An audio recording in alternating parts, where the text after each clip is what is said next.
Hello, everyone. Hello. Good evening.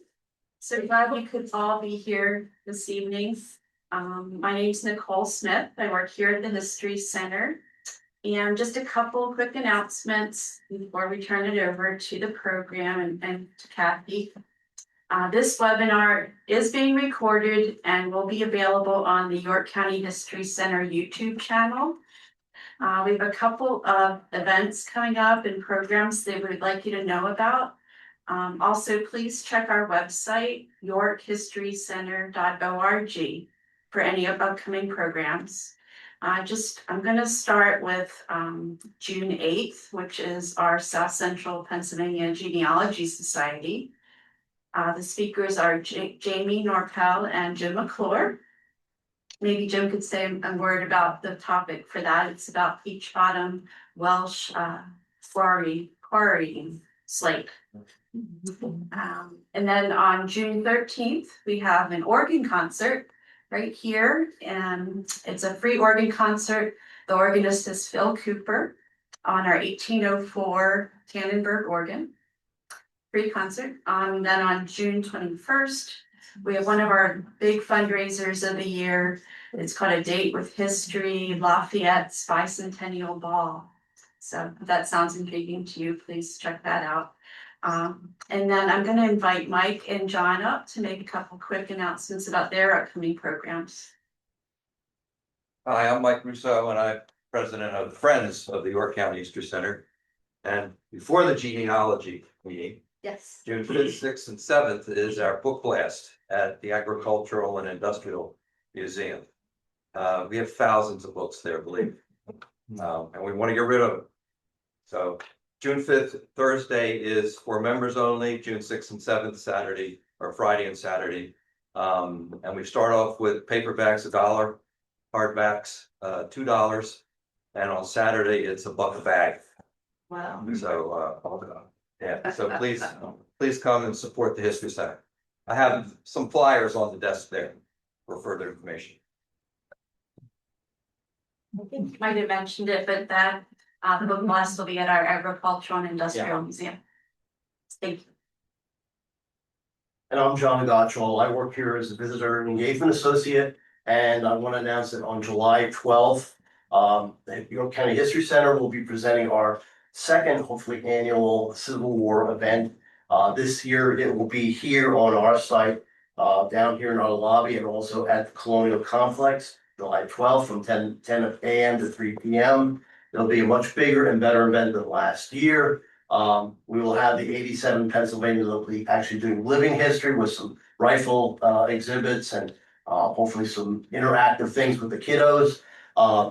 Jim McClure and Scott Mingus will be speaking. We will be bringing back Kelly Summerford to reenact as William Goodrich.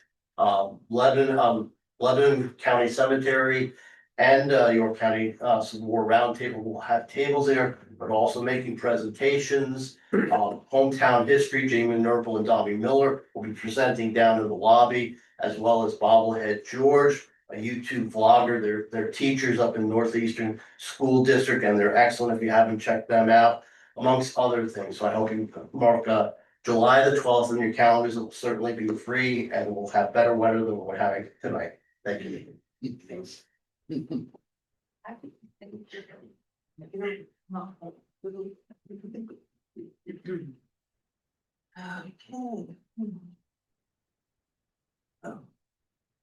Okay.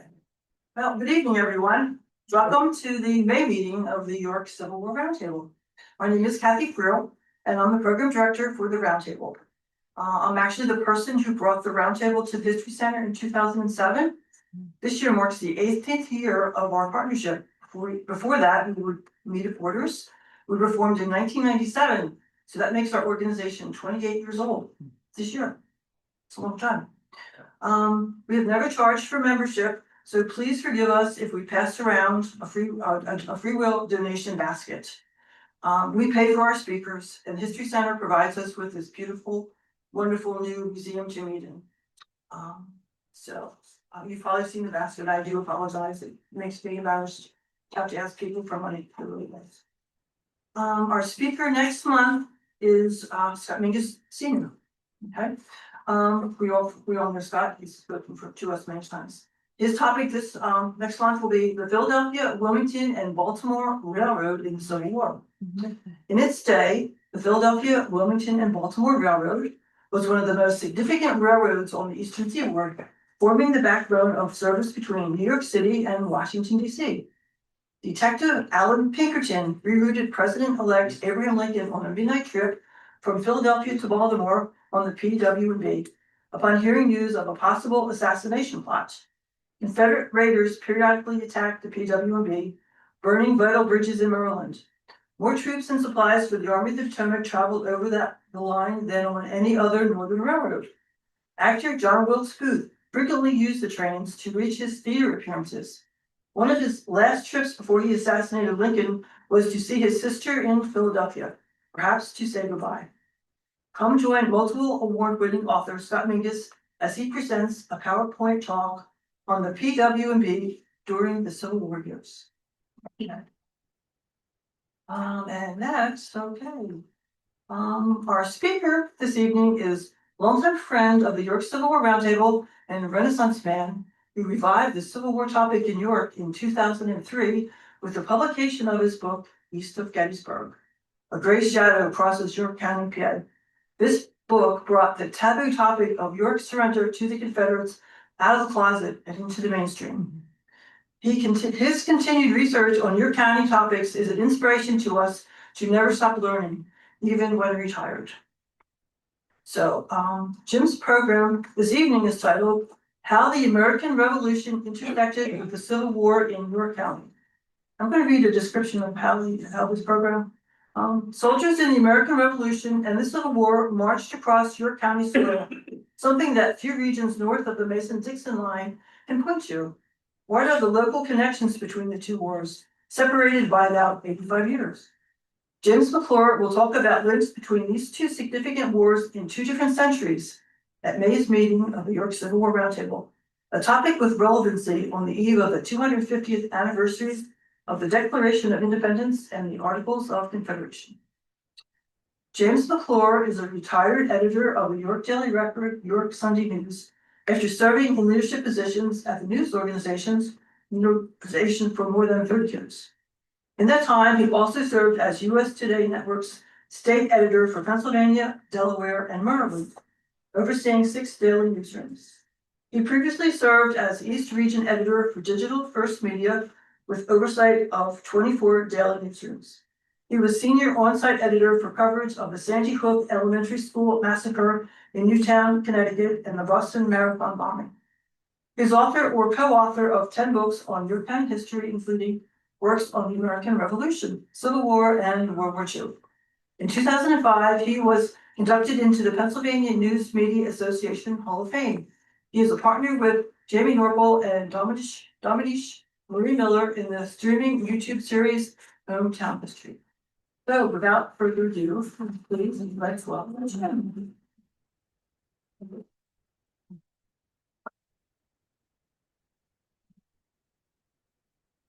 Thank you all. Thanks for coming out tonight on this, whatever is going on out there tonight.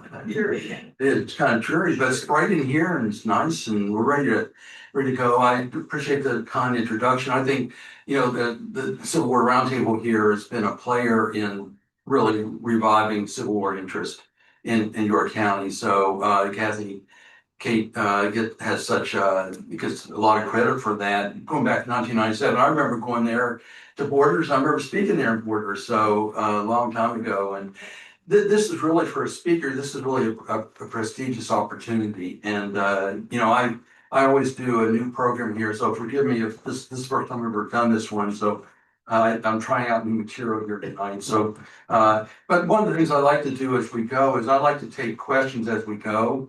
And so if you have a question, just ask or blurt out and I'll manage the time. And if I think we're going to go, if you're drawing me down a bunny hole, like explain why we're not the first capital, then I'll say, let's talk about that at the end, if it comes to that. But anybody here think we're the first capital? No. We can talk about that because I think, as we'll see, history is we need to talk about issues in history. We shouldn't avoid these tough issues.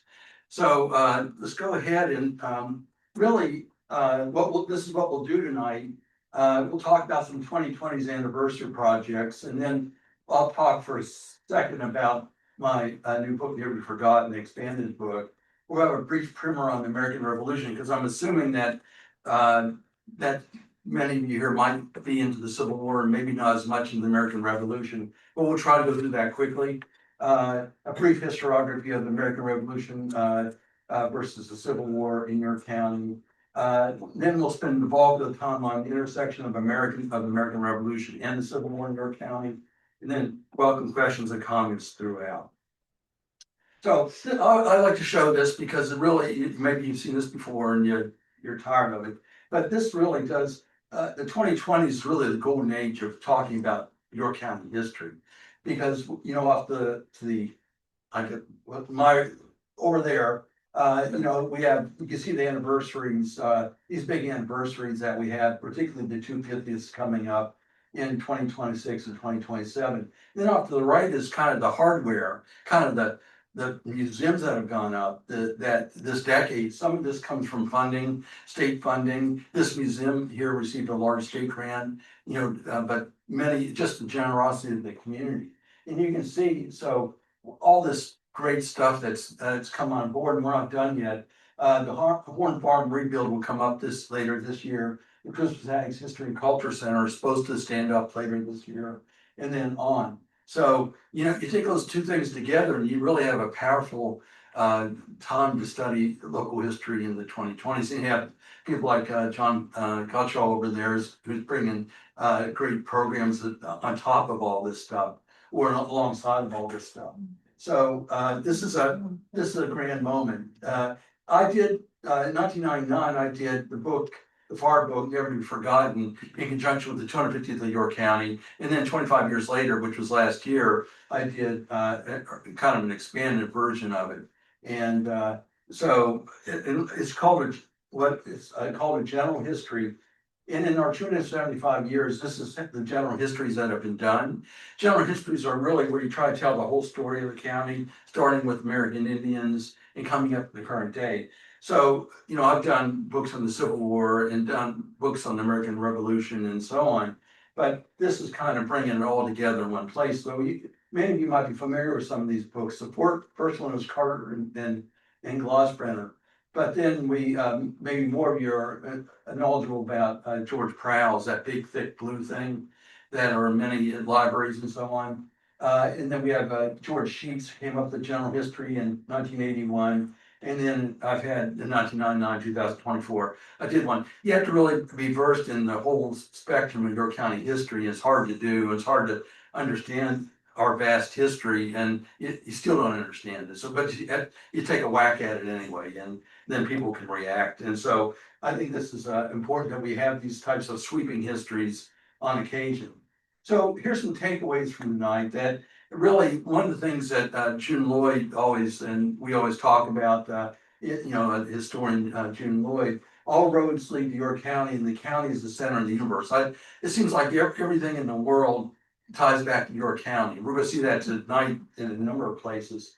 It's, of course, a little tongue-in-cheek, but it's true. And really, there's anything, when I was in the news side, doing news at the Daily Record, almost any national story had a York County that was part of it. So, but I would say that, and I talked to Scott Mingus about this to see what he thought, you'd be hard-pressed to find another county north of the Mason-Dixon line with as rich of a American Revolutionary War history and Civil War history as we do. We have World War II history as well.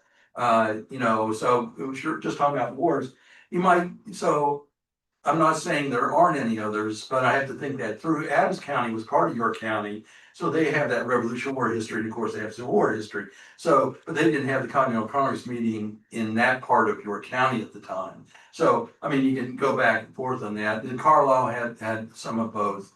But what you'll see tonight is we were kind of overrun with in both of these wars that we're going to talk about tonight.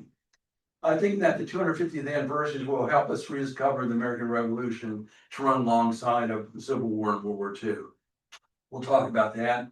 And then we studied York County in the Civil War, we're better equipped to understand community shaping parts of the war for independence, the American Revolution, only 85 years before. Sometimes when we study the Civil War, we might study troop movements and stuff, but how do those tie to the rest of our history? I think that's really important to understand that. So I'm glad you're here tonight. I mean, it shows an interest in trying to connect those dots. And we must build our history on good footing, good and bad, comfortable and uncomfortable. So, you know, I'm fine taking questions, even on the first capital, you know, we need to talk about those types of things. Okay, just a quick note on York County at 275. York County in 2024 was 275 years old. That's when we formed. And we were the fifth county in Pennsylvania, the first west of the Susquehanna River. And so we were really had from here to the top of the mountains in Franklin County. And the reason we were formed is we needed sheriff, police protection, you know, sheriff protection. We needed a court system. We needed a jail. And just too far to go Lancaster County. So in 1747, folks here got together and said, you know, we're willing to pay taxes if we can get this stuff. And went to the state assembly. We're willing to pay tax, raising such sums of money as may be necessary for the public service. When's the last time York County has wanted to pay taxes? Can anybody else remember a time? Well, here we were in 1747, willing to pay taxes, and we got it. 2 years later, we got, you know, the county was formed from Lancaster County. So we celebrated that last year as kind of a kickoff for these other 250th anniversaries that are coming up. And I think the previous one, you might see these banners around. These banners they're around many towns in York County. And I can tell you for these 250th, I mean, every community in York County is going to do something. There'll be parades, there's going to be something.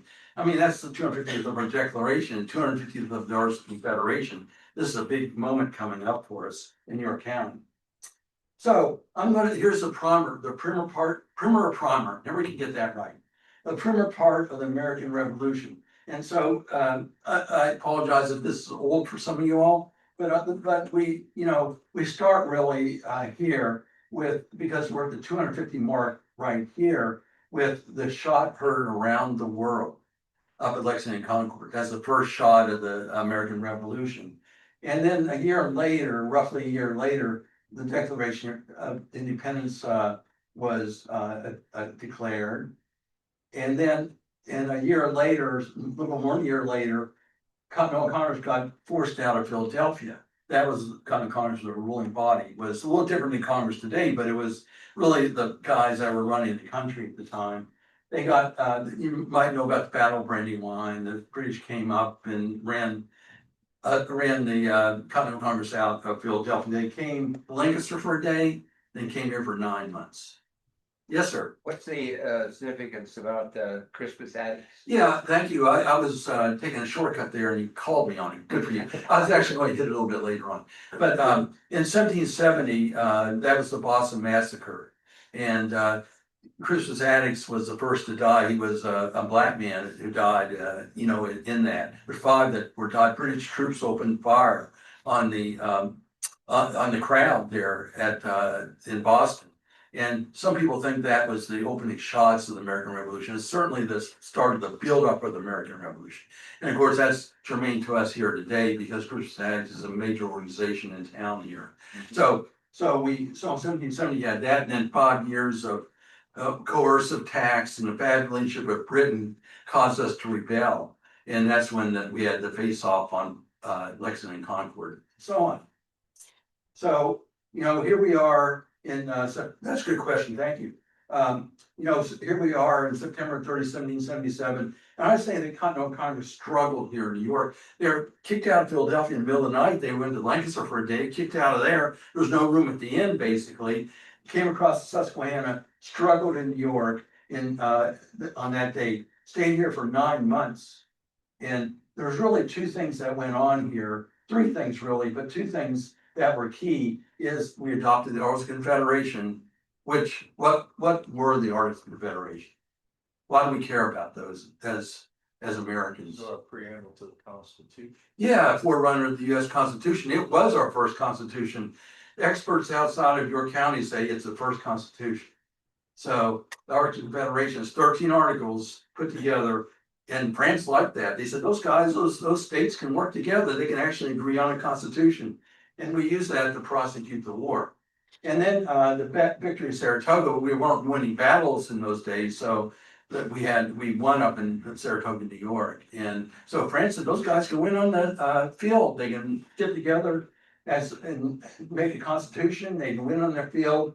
So this is often overlooked. And I put this at the top, the kind of apex, because really both these things brought France on board.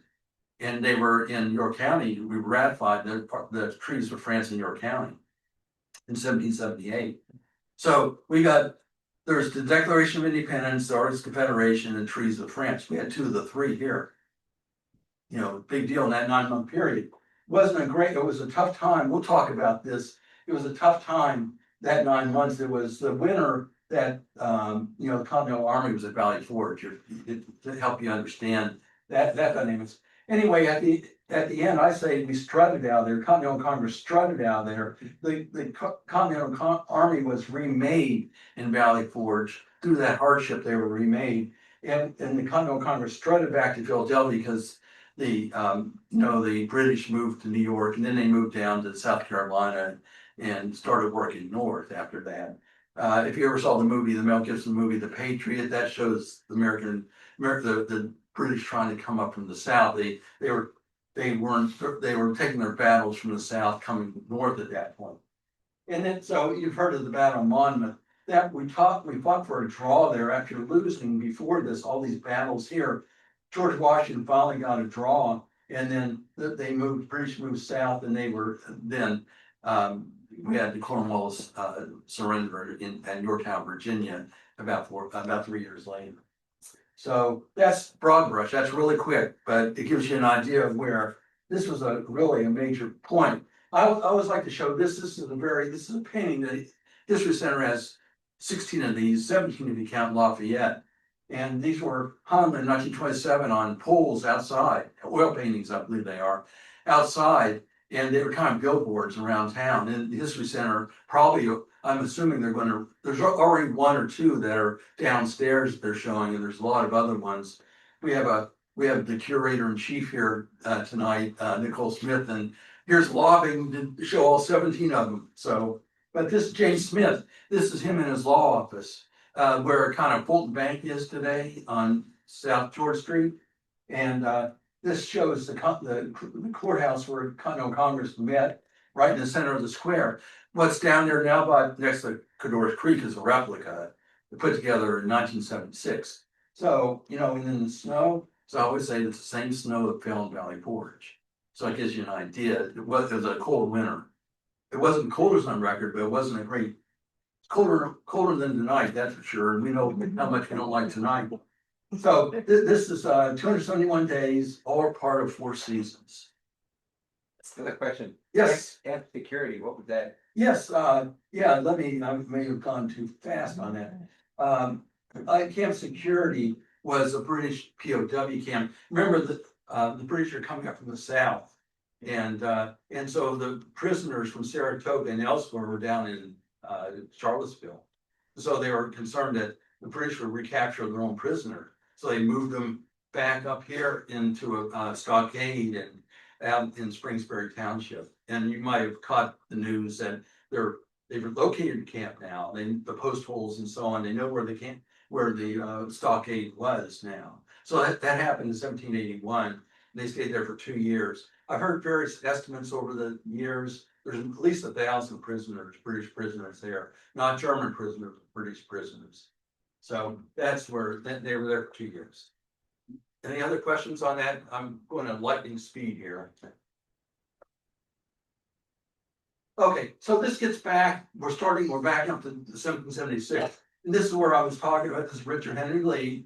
And we'll talk about him in a second. And he had this resolution that we needed a Declaration of Independence, a call to form foreign alliances, and a plan for confederation. So, that was the call. So we got that declaration pretty darn quick, didn't we? Got that within a month or so, and that's what we're going to be celebrating in a couple of weeks. Next year it'll be 250 years. The plan for confederation was the Articles of Confederation. It took a little bit longer to get, And that happened here in York on November 15th, it was adopted in 1777. And then the call to form foreign alliances was that with France and Spain and other European powers, but France was a big boy. We got that. And they came on board when Continental Congress was back in Philadelphia. Their ships were in our waters. So 2 out of 3 ain't bad, right? Right. So the Articles of Confederation, it was our first constitution. It was adopted here and then sent out to states for ratification. That's how it happens today. You know, you have to approve it, then the states have to approve it. That's what happened. It was finally approved in 1781, but it had the force of law.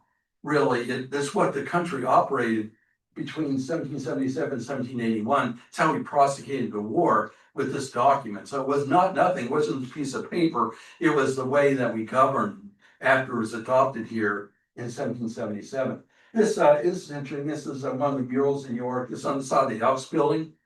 And this kind of implies, if not says, that the artists were printed here in New York. Well, the printing press was the replica, the printing press that Holland Sellers used wasn't here yet. It wasn't here till December. So we had to send it over to Lancaster. Lancaster got something out of the whole thing. So they printed it over there and brought it back over here. And at first, and all these documents, including the Declaration, you start with the printed version. And that way you can just distribute it more easily. And then you have the beautifully written, handwritten version. So, you know, this usually takes months to do. They actually did it here in New York. But right before they left in New York in late June 1778, they found typos and they had to redo it. So it wasn't signed here. You know, none of the delegates, none of the Continental Congress could sign it here because they didn't have a good copy to sign. It went back to Philadelphia, so we missed that one. Philadelphia got that one. Lancaster got some, Philadelphia, but we got 9 months of this, for better or worse. And I think for better. Now, a lot of times it's you know, there's a lot of confusion. You hear all kinds of things about what Congress did here with the Articles of Confederation. This stamp here says drafting the Articles of Confederation, and really the articles were drafted before they got here. What they did here were they crafted them or edited them or checked them for typos. And most of all, there's 3 articles that they had to approve here and jawbone over, just like Congress does today. So they had 10 of the 13 basically done.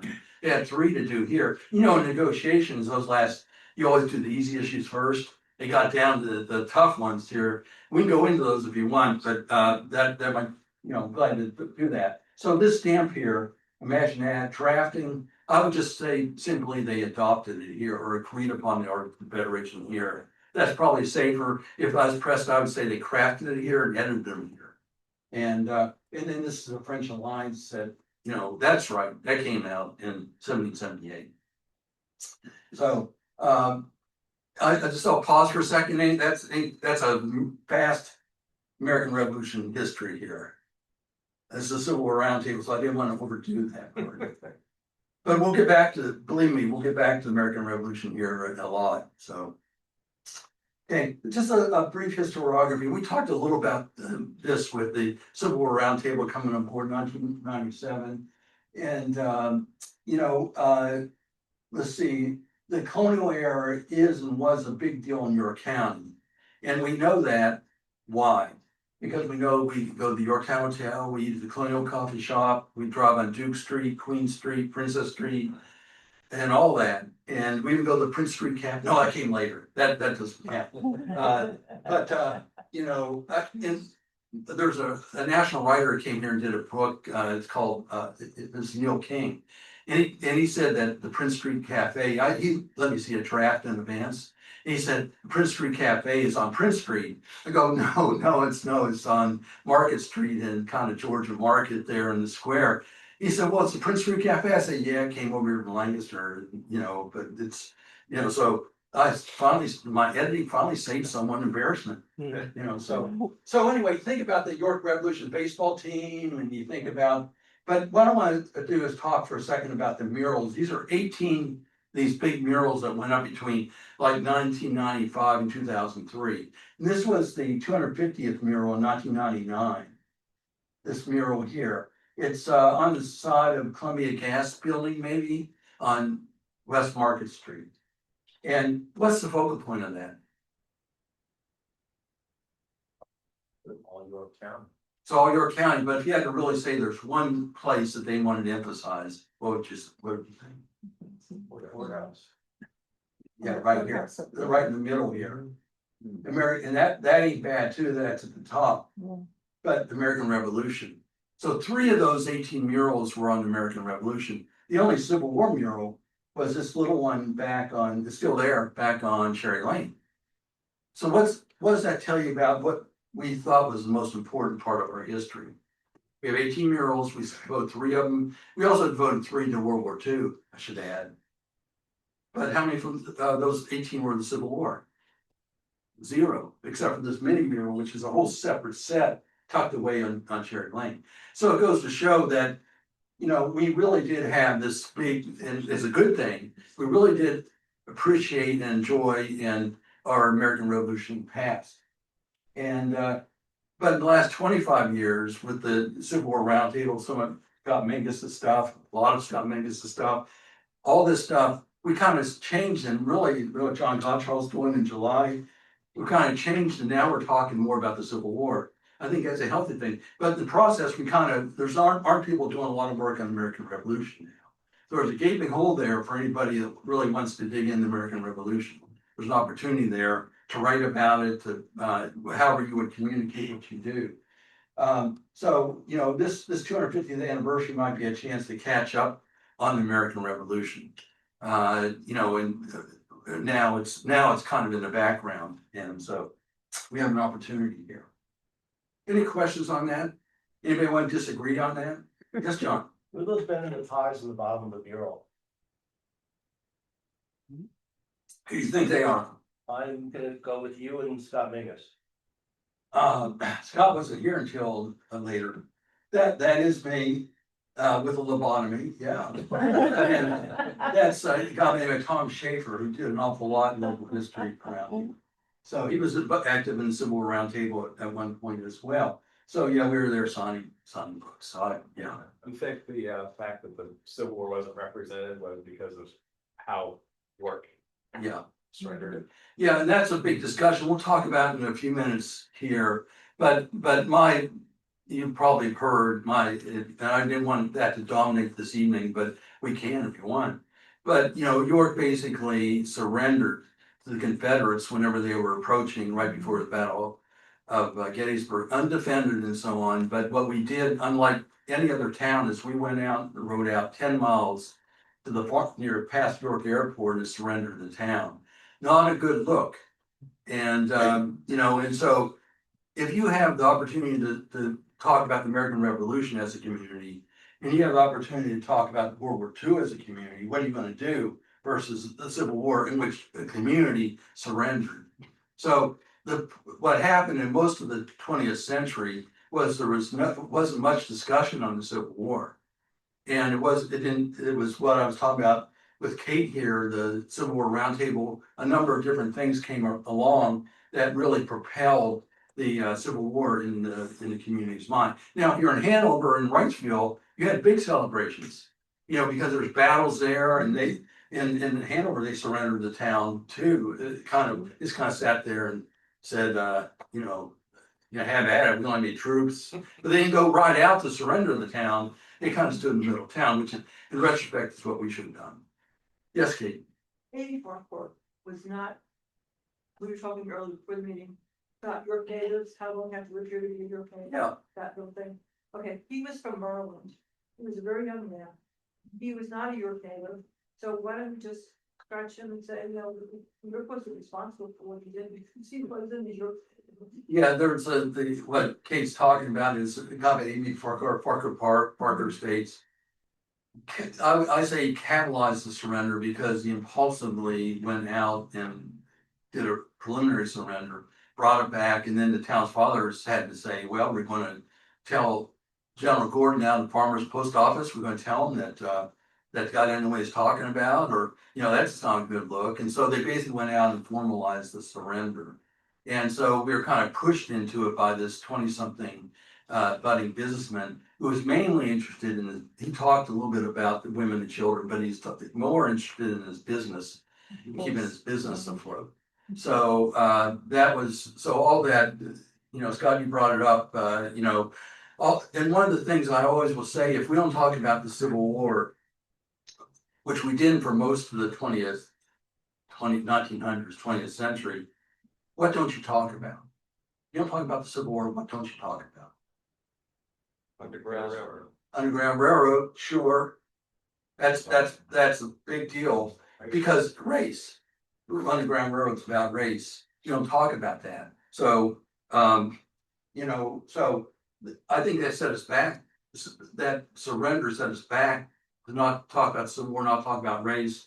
And now we're catching up. And tonight we'll talk about race. Almost any meeting you go to nowadays, you talk about race and you talk about the Civil War. But if you don't have a presentation, you didn't have a presentation like this in 1980. You wouldn't have had a presentation like this. So, And so, yes, I ask, how long did the surrender last? In other words. they were here 43 hours in York, Okay, about 43 hours. because, I mean, they got defeated and they left, right? So this is Well, the army that came up for Gettysburg. yeah, about 11,000 of their troops were here in York County, Confederates from York County. They came here before the Battle of Gettysburg.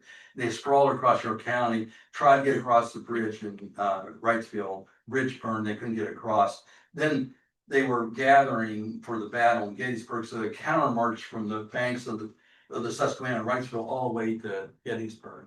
So they were here basically, they were here in New York for about 43 hours, almost 2 days. So they came back through New York. Yes, that was one brigade did. The rest of the army was, the Confederate army was sprawled around New York City or New York Borough at the time.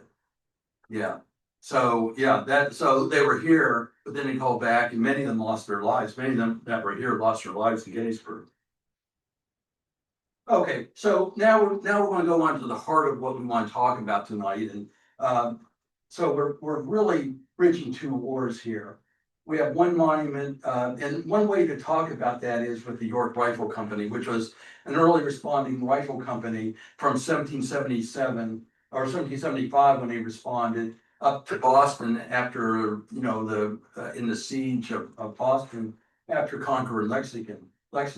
And then another part of that unit, 85 years later, under George Hay, this is Henry Miller, who became the captain of that York Rifle Company in 1775. This is George Hay here, who was the Civil War Rifle Company, was early responder right after Sumter went down to guard bridges along northern central in Maryland.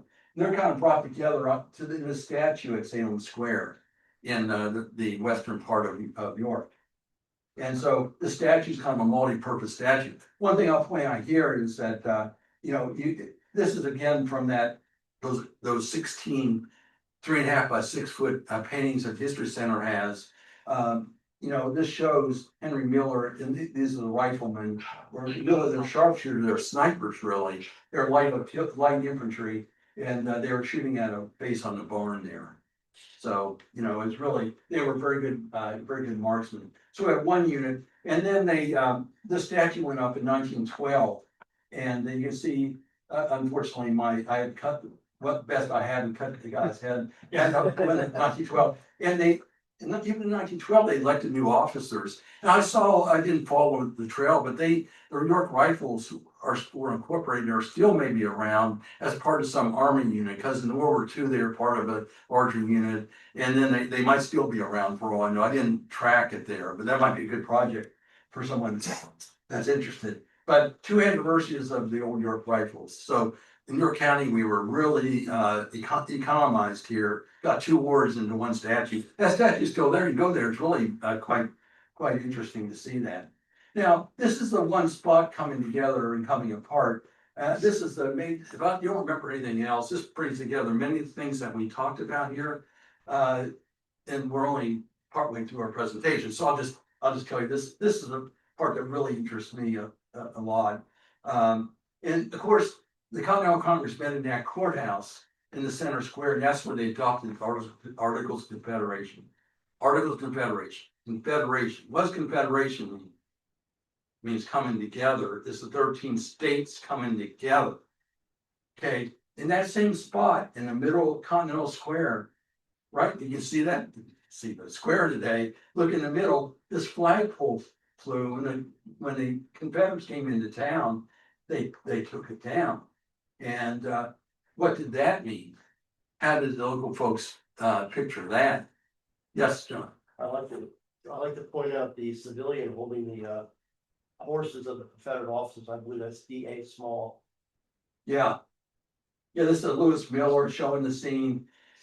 This represented the deconfederation, the nation coming apart. On that same spot in York County, in the middle of the square, we came together as a nation, we came apart as a nation, at least in our minds, because we had Confederates there, whatever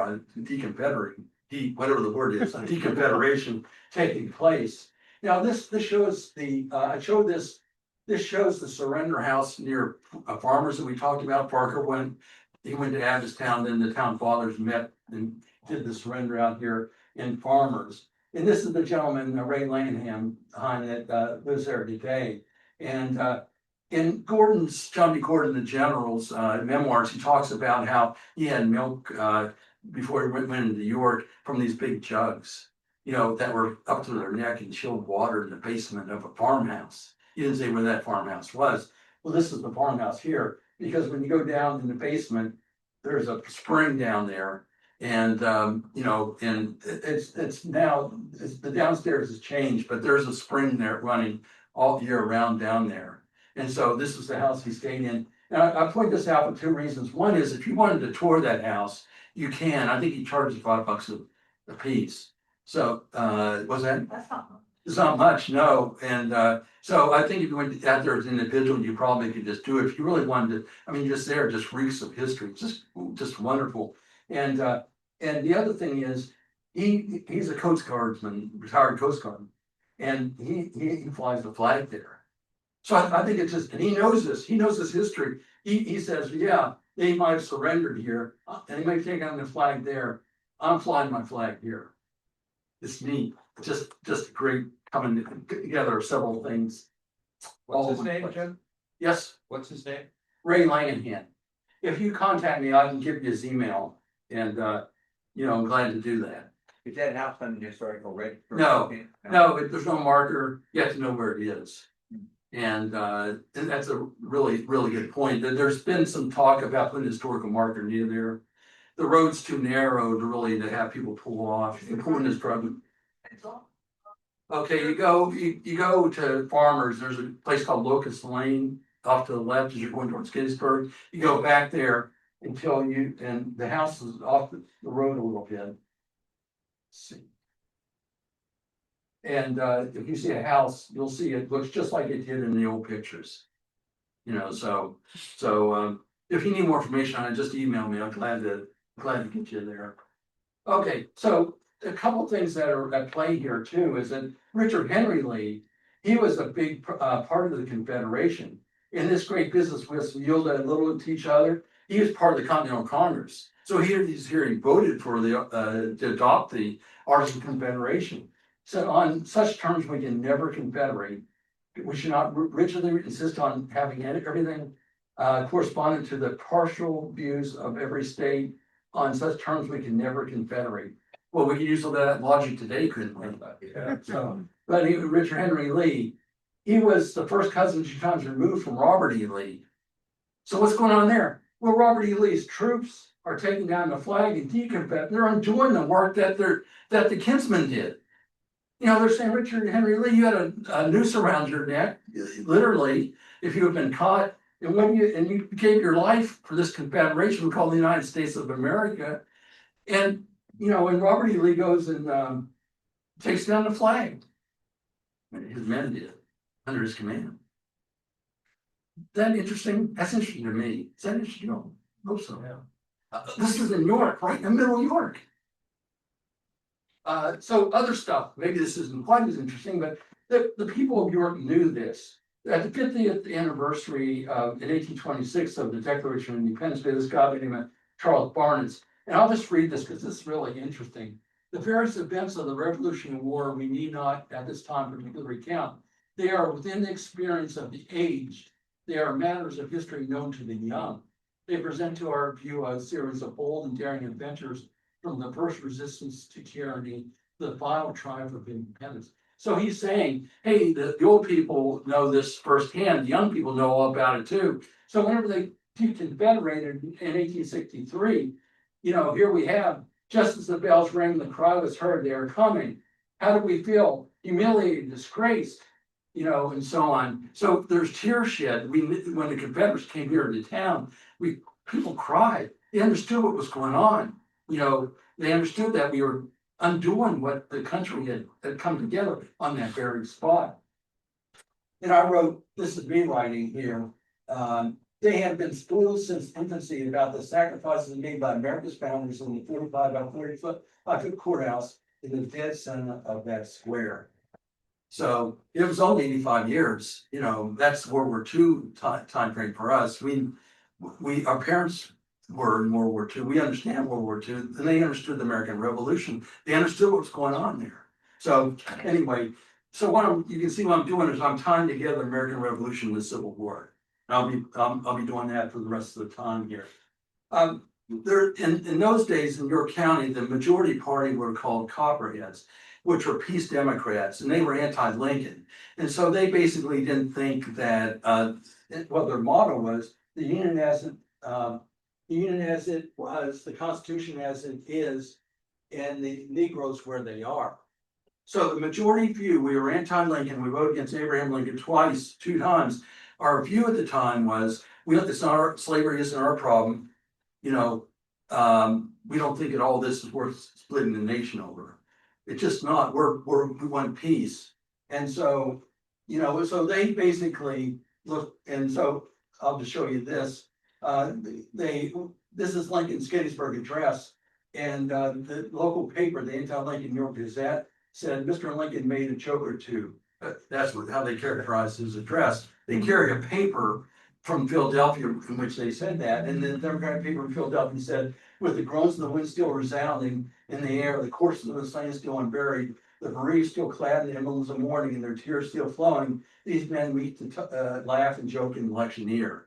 That's the peace Democrat view of the Gettysburg Address. Okay, so that's the dominant. What's that, please? It sounds like the Democrats and Republicans today. Yeah, yeah. Whatever one does, the other one is fine. You think we would learn, wouldn't you? Yeah.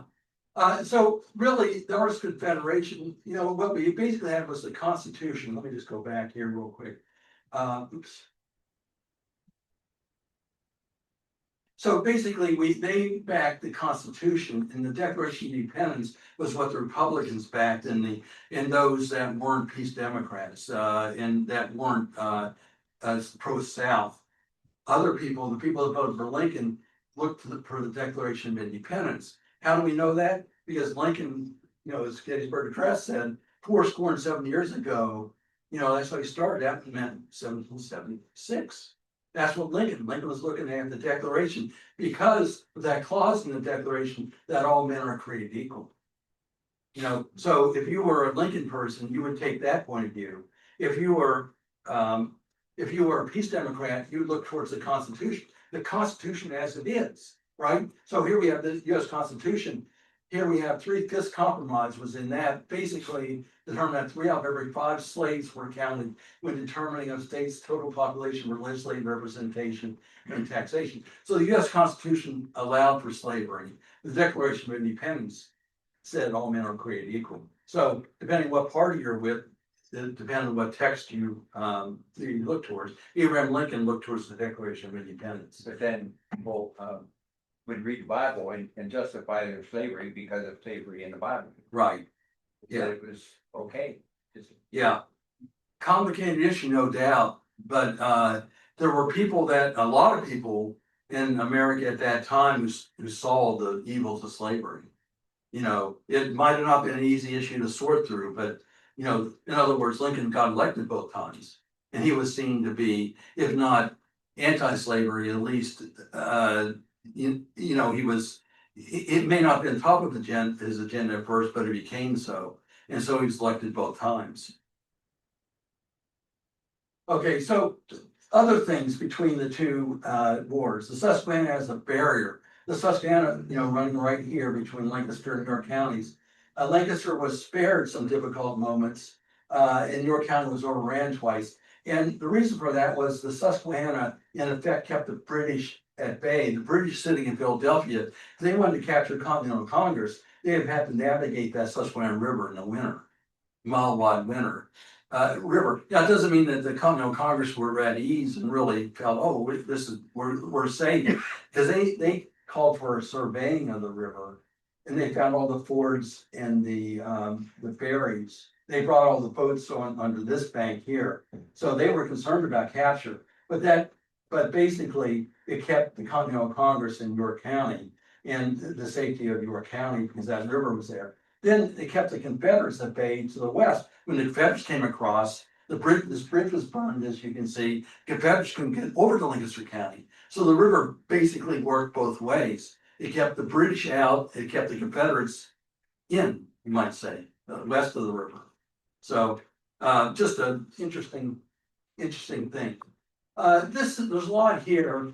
I want to keep moving here, but in 1780. During the American Revolution, the gradual emancipation took place. In other words, if you were enslaved in Pennsylvania, you started gaining your emancipation. And you can see that happened. In 1783, we had 520 slaves in York County. And in 1790, we had 499. So the gradual emancipation was already working. And you can see how that gradual emancipation worked, over the course of time. So by the time the Civil War came, we had no enslaved people in York County. So you see why some people would say, well, it's not our problem. It's Maryland's problem. That's not our problem. We're not Maryland, because Maryland, this 1860 chart here shows that in Hartford County, about 1 out of 10 people were enslaved. So you basically are in this farmhouse here. This farmhouse, if you can locate it, this is Stelz Church down there, New Freedom. This is the farmhouse right here, this Mason-Dixon line running across there. The Mason-Dixon line runs right through here. So if you were in the farmhouse here, you're in the north. If you're over in these outbuildings in the barns, you're in the south. So one farm, you could have enslaved people and not enslaved people. Yes, sir. Why did that emancipation, how did that gradual emancipation happen from 499 to 0? Yeah, it was it was initiated by the Quaker influence in Philadelphia. They were, and there's other forces as well. It's really complicated. I'll just give you the broad contours. One is that if you were born enslaved, you remain enslaved. But if you're born after 1780, you were freed after 28 years. So you see, they didn't just lop it off. They did. But one of the big things I've read is that you had to register enslaved people every year. So a lot of people just didn't do that. They didn't get down to the courthouse to do that. So some were freed by default. And then they also stopped the importation of slaves.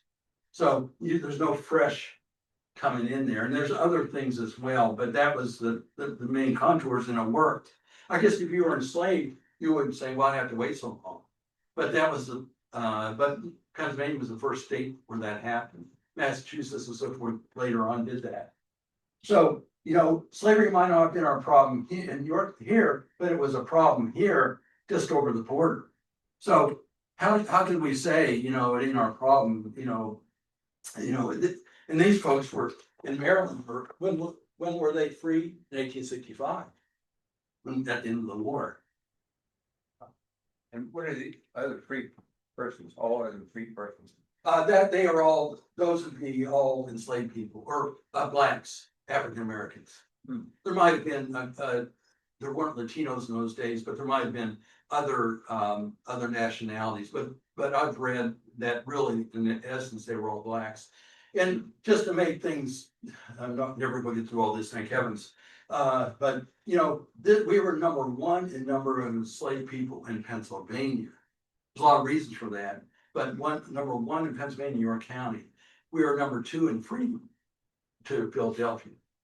So, you know, we had a lot of enslaved people here. We had a lot of experience with that. We are a big county. We had a lot of forest to chop down and we had a lot of agriculture to take care of. So, Jim, yeah, refresh my memory for Pennsylvania with slavery. Because George Washington, when he was in his presidency there, he would rotate his slaves out because after 6 months, if they were slaves, that's part of it. if the slave came and stayed 6 months. And Right. Then they were free, they were no slaves. That was another part of it. Yeah, And then he would, so to prevent his Yeah. his slaves, he would send them back to Mount Vernon. Right. Get over with them. they would, and later on they amended it so you couldn't do that, but it took them a while to do that. But yeah, there's all kinds of ways around the law. That never happens today. We all, you know, but in those days, they tried to get around the law. Yeah, Where would the mulattoes be listed on that? they would be black, Okay. be black. Yeah. This comes from Scott Mingus's book, by the way, The Groundswell and Love. Okay, courthouses, I'll just fly through this. The courthouses were common, they weren't the same courthouse, but the courthouses were key. Of course, this is where Congress met in 1777, 78. This is the Center Square Courthouse. It was torn down. Courthouse number 2 opened in 1839, and that's where Juba Early held court when he came into town, the division commander. He would sit there and, you know, and levy requisition for all kinds of goods, which we met except for the money. So this was the kind of, I think he was in the sheriff's office. That was where he held court. So basically, courthouses were a part of both of them. Now, the concentration of troops, we had that big time here in York County, and we had it in both wars. And again, I'm trying to move through this. We had Anthony Wayne, we had throughout the 9-month period, and after that, we had soldiers coming through here all the time. We had cavalry, we had infantry and Anthony Wayne. Anthony Wayne actually lost some guys and they buried them out in the Mingus Mills area. This plaque comes from that area here. He was marching through York, going to the south. So we had all kinds of people, including cavalry here, which we'll talk about in a second. And over here, Scott Mingus, I just went through this just the other day. This is in South Hanover, in an area called Penfield and south of there. And this is talk about the concentration of troops. We had Stuart there, in Kilpatrick. They fought in the Battle of Hanover. We had Gregg, who was a Union commander, a cavalry commander, passing through there. We had Sykes. Sykes was the general over Joshua Lawrence Chamberlain. That was his corps. That was Chamberlain was under Sykes. Sykes had 11,000. So you have a concentration of about 30,000 troops just in that area of Hanover, south of Hanover. And, you know, and then Juba Early was traveling in the Davisburg Road, countermarching to Gettysburg. He was in Davisburg when Battle of Hanover was taking place. So he was in the area. He had the 6,600 who were, you know, over in this area. So there's a lot of troops in that area in that late June 1863. We had the cavalry that I talked about. And one of the reasons we remember this guy, he came in 1779. And he kind of caught the fancy of York County, and we forged this. It's called the Little General, and it's kind of a forged what's called the Little General. And this is the top of the Rex Floral Firehouse. Although I think the original was in the Fire Museum. Right about that? Yeah, this is a facsimile up on top of the Lex Rural. So you can almost see that from here. But anyway, a lot of people identify the Little General from their school days around here. So we had cavalry troops passing through here. This is that West Hanover Street playground that I was, all those troops are amassing around here, mainly to the south of this. But this has just been called Union Park in Hanover. And there's a marker here. And there's a famous story about the Confederate General Jeb Stuart jumping a ditch to get out of his the grasp of the of the Union Army. With the Union troops were trying to capture him. And this shows him jumping over a ditch. Well, this interprets that ditch as being right in this area here. He took his horse and they jumped this ditch here, somewhere in that area. So if you go there, it's really interesting to go there, and you can see the stream. It's a tributary to Plum Creek, so you can see the stream going both ways. We don't know exactly where he jumped, but there's no question he jumped over this stream somewhere in that area. So anyway, just to keep moving here, I'm gonna go past that. We have three military chaplains to talk about. We have William White, who's right here. And really, we had the Continental Congress had William White and George Duffield. And they stayed at the homes of local pastors, Daniel Wagner and Nicholas Kurtz. But George Niesner was here, and he was a Moravian pastor. He noted that the Redcoats, the British, had developed a reputation for instance, boorish behavior and attempts to corrupt the morals of the town's residents. He kept a journal. Moravian pastors keep journals, and he kept the journal. And whenever Camp Security was here, some of the prisoners could be on parole walking around York County, and they would come into town, so he was very concerned about that. S. Morgan Smith, so we have the chaplains here. This is William White. We have S. Morgan Smith, who was an industrialist that we know about. We'll talk about him in a second, but he was also a Moravian, but he signed up to wear a uniform as a chaplain.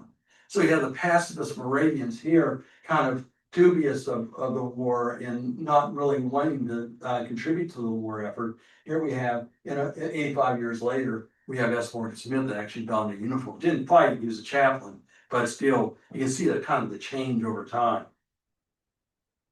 The C in William C. Goodrich. Goodrich was a businessman in New York in the 1800s who was a black man, and it's often thought the best speculation is that the C in his name stood for Charles Carroll.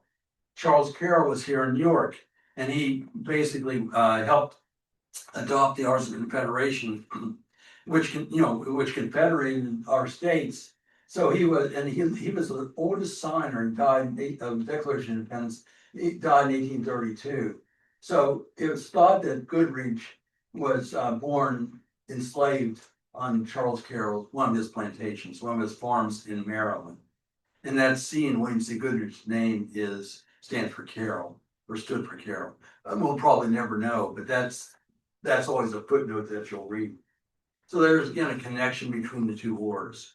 William C. Goodrich was in the Underground Railroad. He was here during the Civil War. He was doing business during the Civil War. So there's the tie. Women played a major price.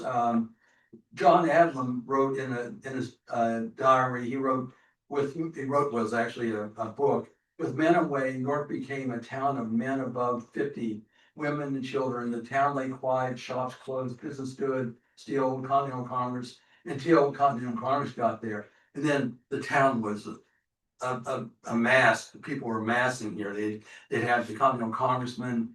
They'd have their staff. They would have military troops coming through. But there in 1776, we basically had the women running the town, women and men over 50. So these represent those women here. And in the Civil War, we had women who were very big in taking care of the military hospital that was here in Penn Park. They served as nurses. So it was a major contribution by women in both wars. This is a picture of troops, green troops drilling in the fairgrounds that were then near Royal Square, southeast of King and Queen Streets, near Hannah-Penn School, somewhere in that area. This is where the fairgrounds was then. And I think that sometimes this picture is a little misleading because it shows the women in dress and costume and all that, and they probably were.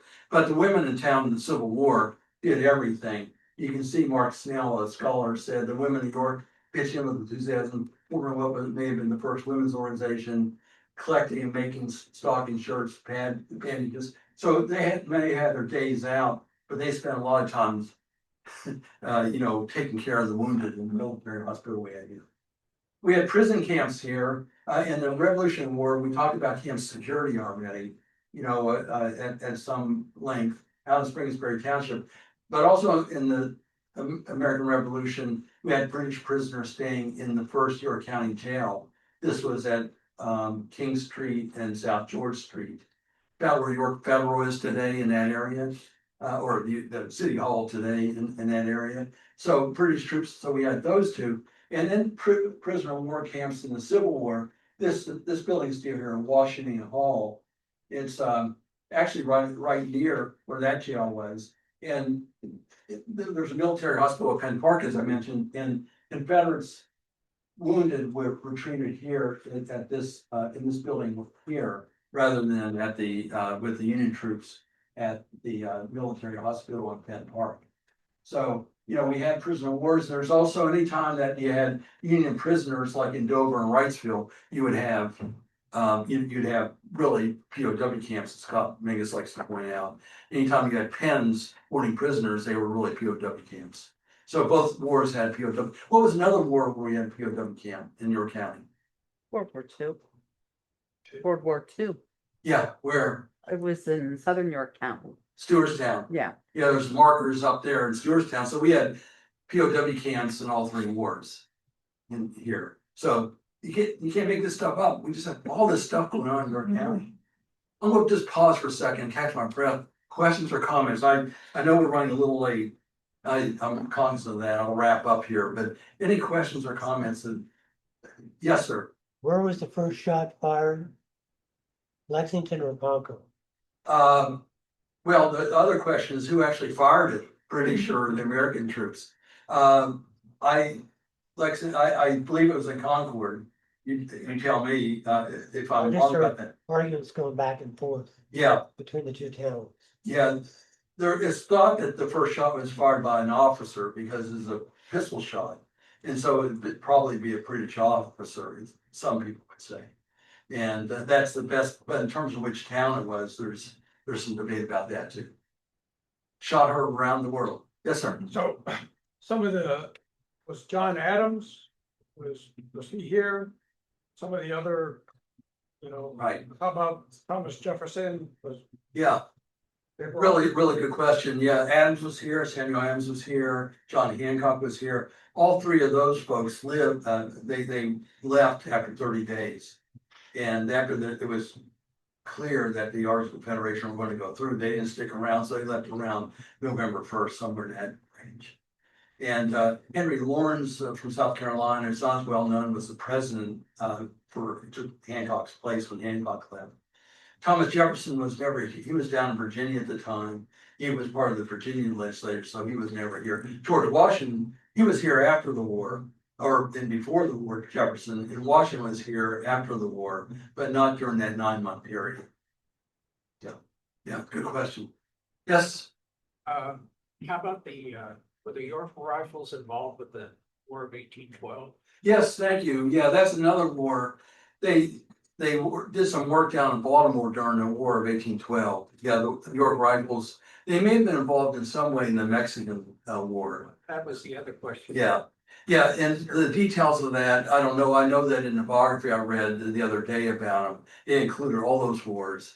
And so they are well used in that time frame. Yeah. Jim, Yes. when we give tours of the Gates House, a big part of that tour is the Conway Cabal. Yeah. And there's a statue out front and it tends to be embellished. Yeah. What's your take on it?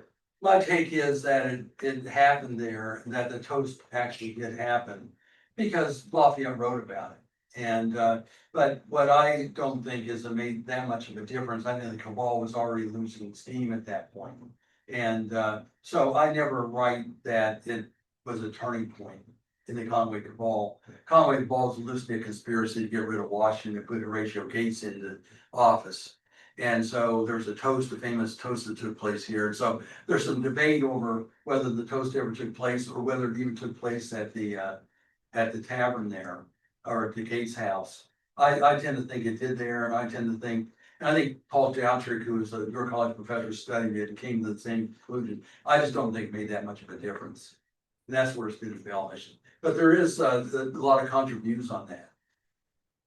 Is that helpful? You're probably talking about it in some such way anyway, something close to that. Exactly. Yeah. Bit of legend too. There's some legend in there, no doubt. Okay. But I'm just gonna move on. Oh, the rear thing. I wrote about it. I thought everybody already seen it, but not Joel. No. Well, yeah, Paul Revere did this etching here in the Boston Massacre. That's when Crucis Hanks was killed. And in 1861, in July, Fletcher Webster was head of the 12th Massachusetts Infantry.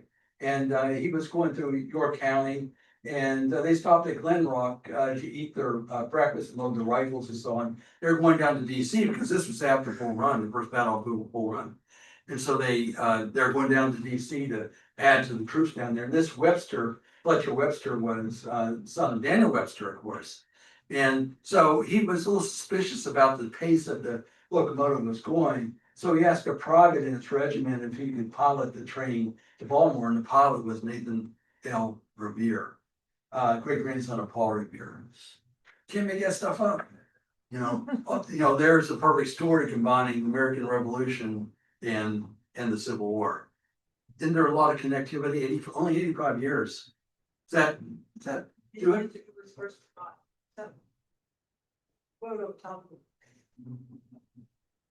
Who was first to go? Oh, that's Christmas Addicts. We talked about it. Christmas Addicts was, you can actually, I don't know if I can find it in time, but you can actually, in a good print, you can actually see Revere captured in the print of the Boston Massacre. His first of the five to die.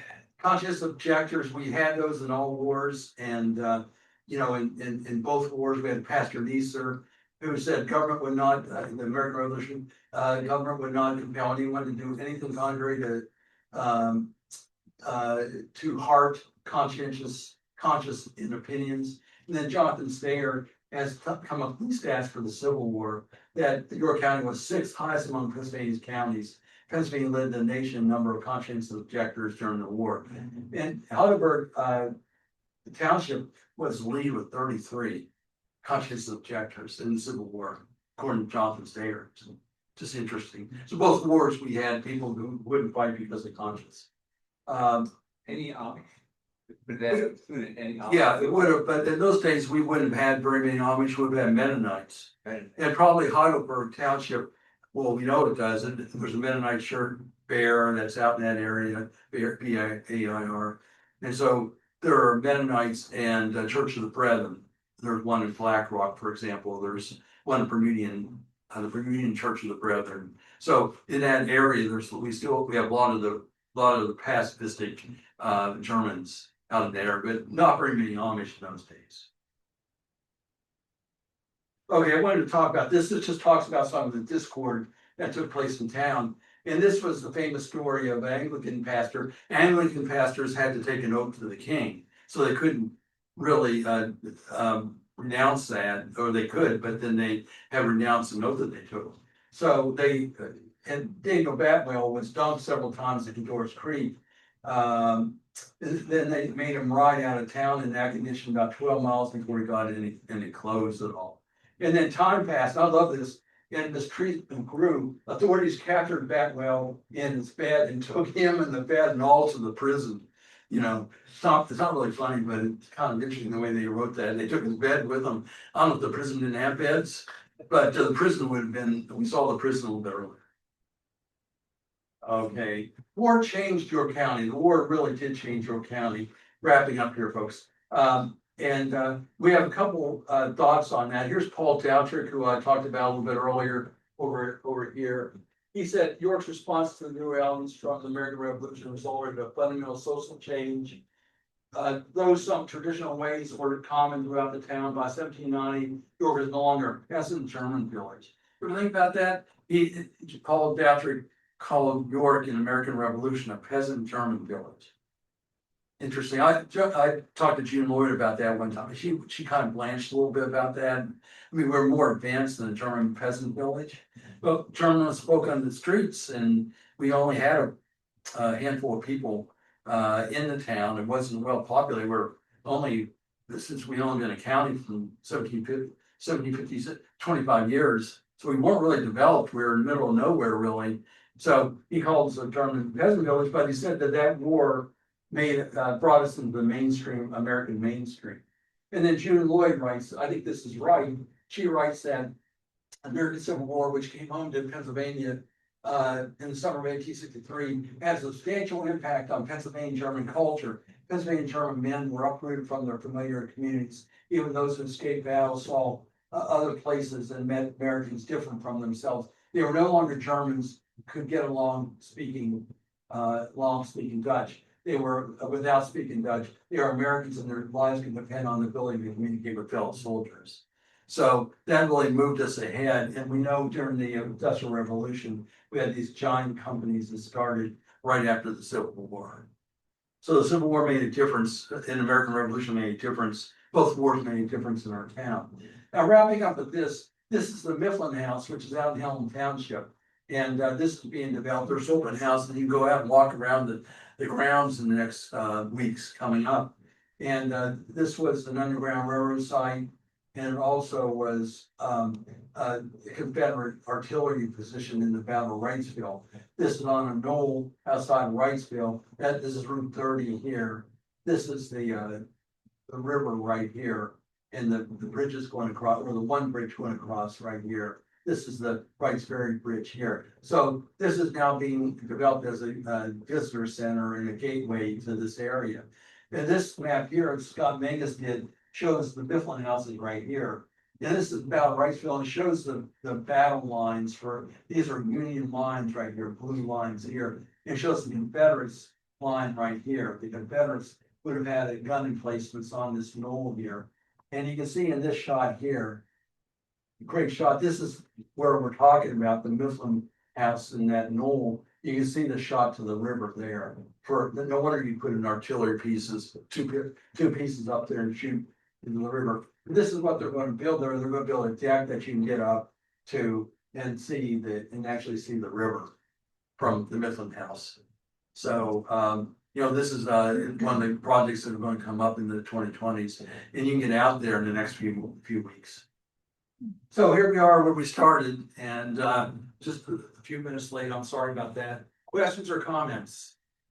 Talked a lot about both. Trying to tie them together. Any questions? Anything else? Just a comment, I get, probably a lot of people who get the Pennsylvania magazine, Yes. and they had a big thing about the book that you updated. Yes, right. I saw that. That was really nice that they did that. Yeah. So it wasn't until I saw this first time I hear, Yeah. I said, I've heard that name before. I went back in there, I said, oh, listening to this guy that's right in. It's actually a positive review. Right. I got one anyway, so. Yeah, I appreciate you mentioning that. Those books are hard to write when you try to cover all that history, Is that part one, part two? Yeah, I'm gonna do a second volume on why your county is your county. I'm gonna try to explain why we are, this is more who, what, when, where. I'm gonna try to answer in the second volume why. So, we'll see how that goes. I have a question. How do you find time to write those books? Do you have robots or something that? Thank you. That's a good question. How do I have time? You try to do a little bit at a time, a little bit every day. And, and if you do that, it's amazing what you can do in the course of a year. And so, of course, I do other things like this and a lot of other stuff.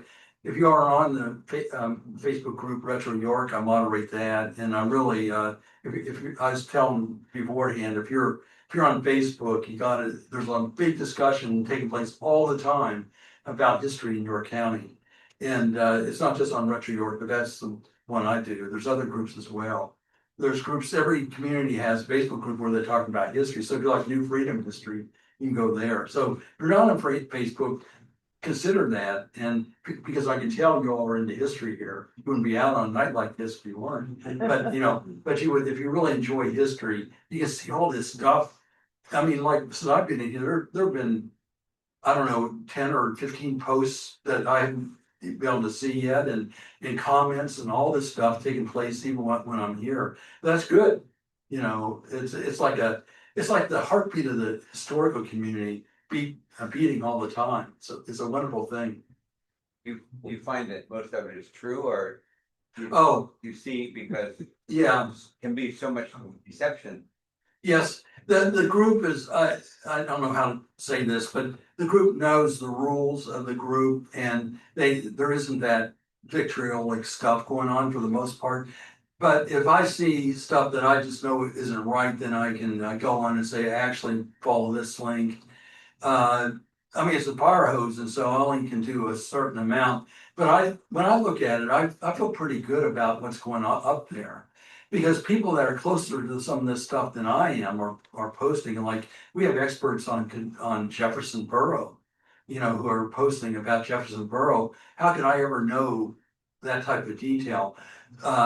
So there's a little bit of trust that goes on there, but they talk about things that I know about, which I have a view of a lot of things in your county. I'm able to see that, and actually I can hide stuff, I can delete stuff, or I can just comment on it. I can say, actually, you ought to take a look at this in a kind way. So I think Facebook has really helped kind of flatten our historical community here in a good way. And whenever I started 30 years ago, and back in Cape, I started here, there's only 3 or 4 people who kind of were the gurus in York County history. And now Facebook has helped us, we have experts in every town who are able to publish their stuff and talk about their stuff. I think that's good. It's not efficient and it's sloppy maybe, but it helps really elevate our history. Would you rather have 3 or 4 people doing history or hundreds of people doing history? So I'd rather have the hundreds. Yeah, really good question. You also every Sunday have a big article. Yeah. Section. Yeah, I write an original piece every week, and I also write. I'm involved in the Hometown History Project with Jamie and Tommy that someone mentioned or John mentioned earlier, and we're doing Tommy can't do it, so Jamie and I are going to do something on the Welsh with the South Central Pennsylvania Genealogical Society on June 8th, talking about the Welsh down in Delta. So that's free and open to the public as well. So I do a lot of that. Write the columns, and then Jamie and I do a website called Witnessing York, where we write other original pieces as well for that. So yeah, it's pretty busy retirement. Do they do anything with history at all, or not yet? Who's that? The Hotel York Town. They're very open to history. In fact, Hometown History is going to be speaking there. They're having their 100th anniversary coming up in October. So thank you all very much.